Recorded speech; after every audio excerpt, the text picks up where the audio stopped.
আসসালামু আলাইকুম। কেমন আছেন সবাই? আশা করি সবাই ভালো আছেন। আজকে থেকে আমাদের ফটোশপের ক্লাস শুরু। আমরা ফটোশপটা খুব ভালোভাবে দেখব। ফটোশপের টুলস এবং প্যানেলগুলোর কাজ শেষ হলেই আমরা 3 পিস ডিজাইনে মুভ করব। তো এর মাঝে মাঝেও আপনারা থানের যে ডিজাইনগুলা শিখেছেন ওগুলা প্র্যাকটিস করবেন। বেশি, বেশি প্র্যাকটিস করবেন। কোনো ডিজাইন করতে গেলে কোনো সমস্যায় সম্মুখীন হলে কমেন্টস করবেন অথবা আমাদের ফেসবুক গ্রুপে পোস্ট করবেন। ওকে, তাহলে চলো আমরা আজকের ক্লাস শুরু করি। আমি যে ভার্সনটা ইউজ করছি ওটা হচ্ছে Photoshop CC 2021।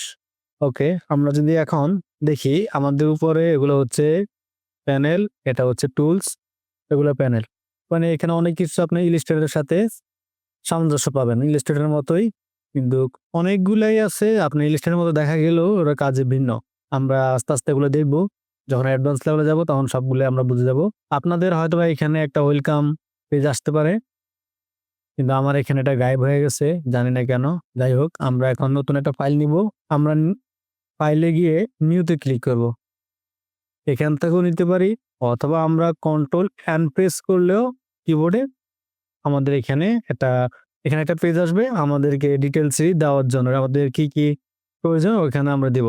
এখন আমরা যদি এখানে একটা নাম দেই, যেমন ক্লাস 11।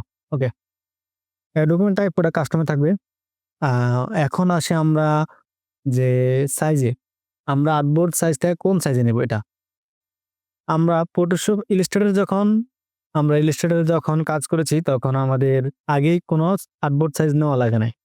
এর কারণ হচ্ছে আমরা ডিজাইন করার পরে আর্টবোর্ড সাইজ নিয়েছি। ওই ডিজাইন অনুযায়ী আর্টবোর্ড সাইজ নিয়েছি। কিন্তু Photoshop এ আপনাকে আগ থেকেই আর্টবোর্ড সাইজটা নিতে হবে। যদি আপনি আগেই আর্টবোর্ড সাইজটা না নেন, পরক্ষণে যদি আপনি আর্টবোর্ডের সাইজ বড় করেন বা ছোট করেন, তখন আপনার ডিজাইনটা নষ্ট হয়ে যাবে। এটা মনে রাখবেন। Photoshop এ সবসময় কাজ করার আগে আপনি কিসের জন্য কাজ করবেন? আগে আপনাকে আর্টবোর্ড সাইজটা সিউর হতে হবে। কিভাবে আপনি কিসের জন্য ডিজাইন করতেছেন? আপনার কতটুকু সাইজ প্রয়োজন? আপনি সোশ্যাল মিডিয়ার জন্য কাজ করতেছেন? সোশ্যাল মিডিয়ার জন্য যে সাইজ প্রয়োজন ওই সাইজ নিবেন। আশা করি বুঝতে পারছেন। এখন যদি আমরা দেখি আমাদের এখানে পিক্সেল আছে, ইঞ্চি আছে, সেন্টিমিটারস আছে, মিলিমিটারস, পয়েন্ট মানে বিভিন্ন ধরনের আছে। আমরা আপাতত পিক্সেলটা দিয়েই কাজ করি। এখন আমরা যদি উইডথ দেখি, উইডথ দিয়ে যদি আমরা 1000 পিক্সেল নিয়েছি, হাইটে আমরা 600 নিলাম। 600 নিলাম কেন? যাতে আপনি এটার তফাৎটা বুঝতে পারেন। ওকে, আমরা যদি এখন রেজোলিউশন দেখি, এখানে রেজোলিউশন কিন্তু ডিফল্টলি 72 থাকে। 72 থাকে কেন? কারণ মেক্সিমাম যারা আমরা সোশ্যাল মিডিয়ার জন্য ডিজাইন করি অথবা কোনো অ্যাপস এর জন্য ডিজাইন করি, তখন আমাদের রেজোলিউশনটা 72 ই থাকে। কারণ সোশ্যাল মিডিয়ার রেজোলিউশন ওটা 72 ই থাকে। ওকে? আর যেহেতু আমরা প্রিন্টের জন্য ফাইল তৈরি করব, তাই আমরা 200, 150, 200, 300 এভাবে নিব। তা আমি যদি মনে করেন 200 নিলাম। ৩০০ নিলে কি হয়? আপনার ফাইলের সাইজটা অনেক বড় হয়ে যায়। যখন আমরা একটা বডির ডিজাইন করতে যাব বা একটা ওন্নার ডিজাইন করতে যাব তখন এটার সাইজ অনেক হয়ে যায়। ৩ জিবি ৪ জিবি হয়ে যায়। তাই আমরা 200 রেজোলিউশন 200 নিব যাতে আমাদের সাইজটা ছোট থাকে। ওকে, কালারটা আমরা RGB নিব। যেহেতু আমরা বেশিরভাগই ইমেজ ফাইল নিয়ে কাজ করব, যেমন ফুলগুলা, বিভিন্ন ধরনের টেক্সচার এগুলো নিয়ে কাজ করব, তাই আমরা RGB টাই রাখবো। আর বিট সবসময় হয়তো ৮ ই থাকবে ওটা ডিফল্টে। আর ব্যাকগ্রাউন্ড যে কালারটা আর্টবোর্ড যে কালারটা ওটা আমরা হোয়াইটই নিব। ওকে? এখন আমরা যদি ওকে ক্লিক করি, এটা আমাদের এখানে একটা আর্টবোর্ড চলে আসছে। তাহলে এখন যদি আমরা দেখি যে আমাদের উপরে যেগুলো আছে এগুলো হলো প্যানেল, পাশে হচ্ছে এগুলো টুলস। টুলসটা আপনাদের এখানে এভাবে থাকবে। এখন আমরা যদি এখানে এই যে একটা বাটন আছে এটাতে ক্লিক করি তাহলে আমাদের টুলস গুলা এভাবে আসবে। আমি এভাবে রাখি সবসময়। এটা অভ্যাস হয়ে গেছে। তো আপনারাও এভাবে রাখবেন। আর এখানে যেগুলো আছে এগুলো হচ্ছে প্যানেল। এখন মনে করেন আপনার এগুলা যে কোনো কারণে ডিলিট হয়ে গেছে। তাহলে আপনি আনবেন কিভাবে? তার জন্য আপনি উইন্ডোতে যাবেন, ওয়ার্ক স্পেসে যাবেন, রিসেট, এই যে রিসেট করবেন, দেখবেন আবার সবকিছু চলে আসছে আগের মতোই। বুঝছেন? এখানে উইন্ডোতে যাবেন, ওয়ার্ক স্পেসে যাবেন, এসেনশিয়ালস ডিফল্টে থাকে সবসময়। যদি আপনার কোনো কিছু ডিলিট হয়ে যায়, তখন আপনি এটাকে রিসেট দিলেই চলে আসবে। এটা আরেকটা শর্টকাট আছে এখানে। এই যে এখানে রিসেট। এই যে এখানে এই যে বাটনটা এটার পাশে যেটা আছে ওটাতে আপনি ক্লিক করলে এখানে দেখতে পারবেন। ওকে, ওকে। এখন যদি আমরা দেখি, আমরা ১ম টুলসটা দেখি। এটা হচ্ছে মুভ টুল। মুভ টুল হচ্ছে মুভ করা। এখন আমরা যদি এটাকে ধরে মুভ করতে চাই, মুভ হবে না। মুভ হবে না কেন? কারণ এটা লক করা আছে আর এটা হচ্ছে আর্টবোর্ড। তো আমাদের মুভ করতে হলে আমাদের অবশ্যই কোনো একটা ডিজাইন করতে হবে। কোনো একটা অবজেক্ট নিতে হবে। অবজেক্ট নিতে হলে আমরা এখান থেকে যদি ব্রাশ টুলটা নেই, এখান থেকে আমরা যেকোনো একটা কালার নেই, নিয়ে আমরা যদি এখন আর্ট করি, এখন যদি মুভ করি, এখন মুভ হচ্ছে না। কারণ কি? কারণ হচ্ছে ইলাস্ট্রেটরে আপনি যেমনে খুশি এমনি অবজেক্ট নিতে পারছেন। ওই অটোমেটিক্যালি নতুন লেয়ার নিয়ে নিছে। কিন্তু ফটোশপে আপনাকে লেয়ার নিতে হবে। এটা হচ্ছে লেয়ার।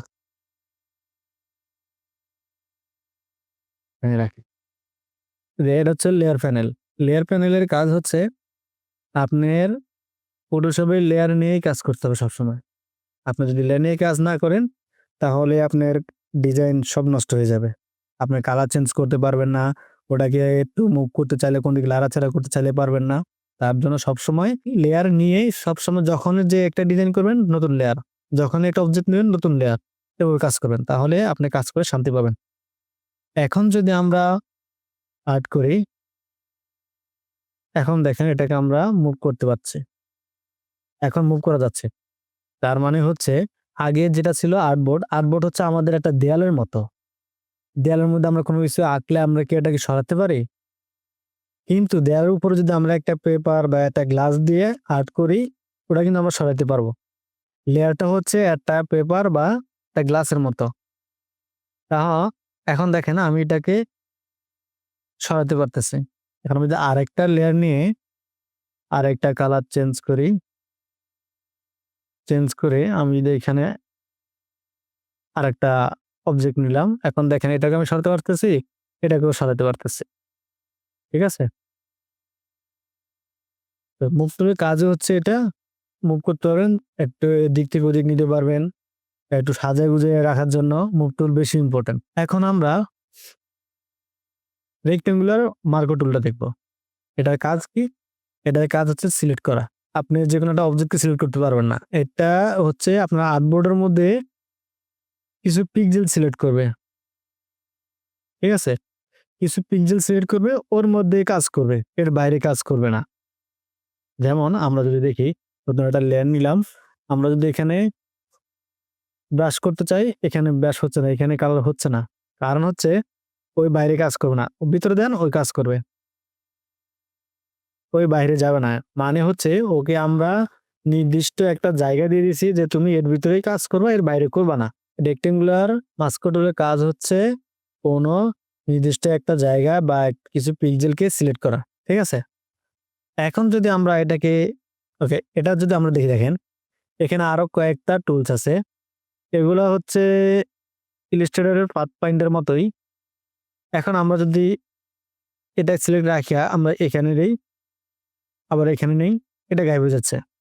এখানে নিলে আগেরটা গায়েব হয়ে যাচ্ছে। মানে হচ্ছে ওই একটার বেশি নিবে না। একটার বেশি জায়গা সিলেক্ট করবে না। আর এটাতে যদি ক্লিক করি, আমরা মাল্টিপল নিতে পারবো। এটার কাজ হচ্ছে মাল্টিপল নেওয়া। আপনি এটাকে একটার সাথে আরেকটা প্লাসও করতে পারবেন, যোগ করতে পারবেন। ঠিক আছে? তো এটা হচ্ছে এই টুলসের কাজ। এখন পরেরটা যদি আমরা নেই, তাহলে দেখেন কি হবে। আমি যদি একটুকে মাইনাস করতে চাই, এটা মাইনাস হয়ে যাবে। একটুক মাইনাস করব, মাইনাস হয়ে যাবে। একটুক করব, একটুক করব। মানে এটার কাজ হচ্ছে মাইনাস করা বা কেটে ফেলা। ওকে? আর আমরা যদি এইটা দেখি, আমরা যদি এটাকে নেই, এমনকি এটা করে নিলাম। এখন এটার কাজ হচ্ছে আমি ২ টার মধ্যেই মনে করেন আমি একটুক নিব। একটুক রেখে বাকিটুকু ফালাই দিবে। একটুক নিলাম, বাকিটুকু কেটে ফেলবে। বুঝছেন? এটার কাজ হচ্ছে আপনি যতটুকু রাখবেন অতটুকুই সিলেক্ট করবেন, যতটুকু সিলেক্ট করবেন অতটুকুই রাখবে। তাহলে আমরা যদি এখন বারবার এটাকে সিলেক্ট করতে যাই, বারবার সিলেক্ট করতে যাই, আমাদের সময়ের বিষয় না? তার জন্য আমরা কি করব? এটাকে নিলাম। এখন যদি আমরা শিফট প্রেস করি, শিফট, আমরা এটাকে নেওয়ার পরে শিফট প্রেস করব, দেখেন অটোমেটিক্যালি এখানে চলে আসছে। এখন আমরা যদি এখানে আরেকটা দিতে পারবো, এখানে আরেকটা নিতে পারবো, বা এটার সাথে এটাকে আমি জয়েন করতে পারবো। এটা হচ্ছে শিফট প্রেস করে এটার কাজ করা। ছেড়ে দিলাম, শিফট ছেড়ে দিলাম, আবার আগের জায়গায় চলে গেছে। এখন যদি আমি অল্টার প্রেস করি, অল্টার প্রেস করে দেখেন এখানে চলে আসছে। মানে হচ্ছে এটুক মাইনাস, এটুক মাইনাস করবে। মানে আমি কিবোর্ড দিয়েই কাজ করতেছি। আপনারা কিবোর্ডের শর্টকাটগুলো অবশ্যই লিখে রাখবেন। কারণ এগুলা নতুন অবস্থায় মনে থাকবে না। যখন আপনি কাজ করতে, করতে অভ্যাস হয়ে যাবে তখন মনে থাকবে। কিন্তু এখন আপাতত লিখে রাখবেন। লিখে রাখলে আপনাদের জন্য সুবিধা। ওকে? এখন আমি যদি এখান থেকে এখান থেকে এতটুকু রাখতে চাই, যেমন এই টুলটার কাজ। এই টুলটার কাজটাকে আমি শর্টকাটে কি করব? অল্টার শিফট প্রেস করব, ও চলে আসবে। এখন এটুকু নেব, এটুকুই থাকবে। আশা করি বুঝতে পারছেন সিলেকশন টুলের কাজটুকু। আচ্ছা, এখন আমরা আরেকটা জিনিস দেখাই, সেটা হচ্ছে এই যে কালার মোডগুলা, এটাই এখানে যে বাটনটা দেওয়া আছে এটাতে ক্লিক করলে ২ টা সাদা কালো হয়ে যাবে। উপরেরটা যদি আমরা দেখি, উপরেরটা হচ্ছে ফোরগ্রাউন্ড কালার, নিচেরটা হচ্ছে ব্যাকগ্রাউন্ড কালার। ইলিস্ট্রেটর ছিল কিন্তু ফিল কালার আর স্ট্রোক কালার। তাই এটার মধ্যে সম্পূর্ণ আলাদা। এখন যদি আমরা ফোরগ্রাউন্ড কালারটাকে কোনো একটা কালার নিলাম, নিয়ে আমরা এখানে সিলেক্ট করলাম, সিলেক্ট করে নিউ একটা লেয়ার নিলাম। নেওয়ার পরে আমি যদি এর ভিতরে এই যে যাই, পেইন্ট বাকেট টুল, এটাতে যদি ক্লিক করি, এই কালারটা নিয়ে নেবে। ক্লিক না করে যদি আমরা এটা দিয়ে ক্লিক করি, পুরা আর্টবোর্ডটাই কালার হয়ে যাবে। আর আমি যদি সিলেক্ট করে তারপরে কালার দেই, শুধু সিলেক্ট যতটুকু অতটুকুর মধ্যে কালার নিবে। তো আমি যদি এখন আপনাদেরকে আরেকটা জিনিস দেখাই, এখান থেকে নেওয়াটা যেমন একটু কষ্টকর মনে হতেছে না? এখন আমি যদি শর্টকাট বাটন আপনাদেরকে বলি, শর্টকাট সবসময় শর্টকাটেই বারবার বলি, শর্টকাটে আপনারা কাজ করবেন তাহলে আপনাদের কাজ দ্রুত হবে। ওকে, এখন আমরা যদি নতুন একটা লেয়ার নিলাম, আমরা সিলেকশন টুল না নিয়ে আমরা এখান থেকে একটা কালার নিলাম, নিয়ে এখন আমরা যদি অল্টার ব্যাক স্পেস দেই, দেখেন পুরোটাই কালার হয়ে গেল। এখন মনে করেন আমি ব্যাকগ্রাউন্ড কালারটাকে দিব। আমি নতুন একটা কালার নিয়ে, নতুন একটা লেয়ার নিয়ে কন্ট্রোল ব্যাক স্পেস, ব্যাকগ্রাউন্ড কালারটা এখানে নিয়ে নিল। তার মানে বুঝতে পারছেন, আপনি যখন ফোরগ্রাউন্ডের কালার দিবেন তখন আপনাকে অল্টার ব্যাক স্পেস, আর যখন আপনার ব্যাকগ্রাউন্ডের কালারটা দিবেন তখন আপনি কন্ট্রোল ব্যাক স্পেস দিবেন। আশা করি বুঝতে পারছেন। তো আজকের ক্লাস এই পর্যন্তই। আমরা এভাবে ২-৩টা করে টুলস দেখাবো যাতে আপনারা সুন্দরভাবে বুঝতে পারেন, ডিটেইলসে বুঝাতে পারি সময় নিয়ে। আমাদের চ্যানেলটিকে যারা এখনো সাবস্ক্রাইব করেন নাই, সাবস্ক্রাইব করে দিবেন। যারা সাবস্ক্রাইব করেছেন আপনাদেরকে অনেক ধন্যবাদ। আপনাদের বন্ধু-বান্ধবদেরকেও আমাদের এই চ্যানেলটাকে শেয়ার করতে পারেন। আমাদের ভিডিওগুলো শেয়ার করতে পারেন। আমাদের ফেসবুক গ্রুপে জয়েন হয়ে যাবেন। সমস্যা পড়লে এখানে পোস্ট করবেন। সাথে, সাথে আপনারা সমাধান পেয়ে যাবেন ইনশাআল্লাহ। আজকের ক্লাস তাহলে শেষ করলাম। আল্লাহ হাফেজ। সবাই ভালো থাকবেন।